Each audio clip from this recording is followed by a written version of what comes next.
রেস্টুরেন্টের মতো মশলাদার আর ক্রিস্পি চিকেন পকোড়া বাড়িতেই বানাতে চাও?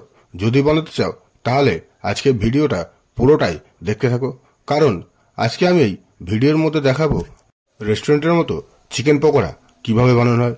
চলো আর না দেরি করে আজকে ভিডিও শুরু করা যাক।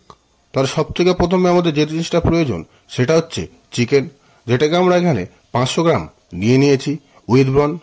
চিকেনগুলোকে আমরা ঠিক এইভাবে ছোট ছোট পিস করে নেব। তারপরে আমাদের এই চিকেনগুলোকে ম্যারিনেট করতে হবে।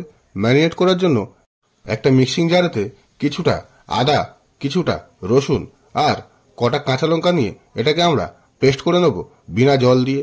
তারপরে ওই চিকেনের মধ্যে স্বাদ মতো লবণ আর আদা রসুন কাঁচা লঙ্কার পেস্ট 2 চামচ, আর দেব সামান্য পরিমাণে হলুদের গুঁড়ো, হাফ চামচ কাশ্মীরি লঙ্কার গুঁড়ো, আর দেব 1 চামচ মতো ভিনেগার।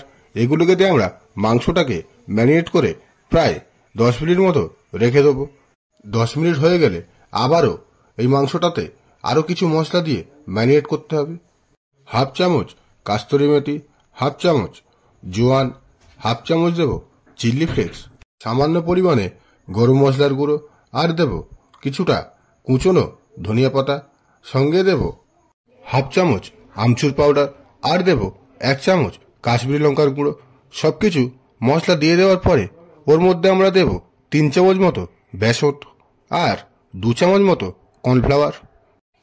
সঙ্গে একটা ডিম দিয়ে মাংসটাকে আমরা ভালো করে ম্যারিনেট করে প্রায় 10 মিনিট মতো রেখে দেবো।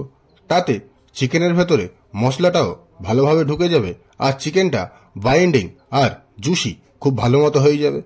আর বন্ধুরা, রেসিপিটা যদি তোমাদের ভালো লাগে তাহলে এই ভিডিওতে একটা লাইক, আর এমন এমন রেসিপি আগে দেখতে চ্যানেলটিকে সাবস্ক্রাইব অবশ্যই করে নেবে।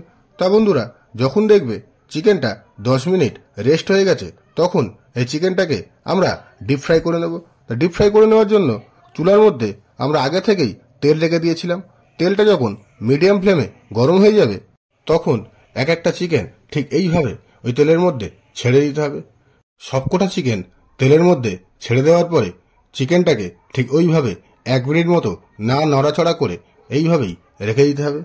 না হলে চিকেনের গায়ে যে কোটিংটা আছে ওই কোটিংটা ছেড়ে যাওয়ার সম্ভাবনা অত্যাধিক। 1-1.5 মিনিট পরে চিকেনটাকে একবার উলট পালট করে দিতে হবে। তারপরে চিকেনটাকে ঠিক ওইভাবেই মিডিয়াম ফ্লেমেতে মোটামুটি 7 থেকে 8 মিনিট ভেজে নিতে হবে।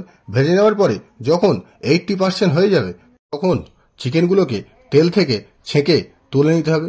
তুলে নেওয়ার পরে 2 মিনিট মতো ঠিক ওইভাবে রেখে দিতে হবে, কারণ চিকেনের মধ্যে যে জলটা থাকবে সেটা বেরিয়ে যাবে। তারপরে 2 মিনিট মতো ভেজে নিলেই রেডি হয়ে যাবে আজকের রেসিপি।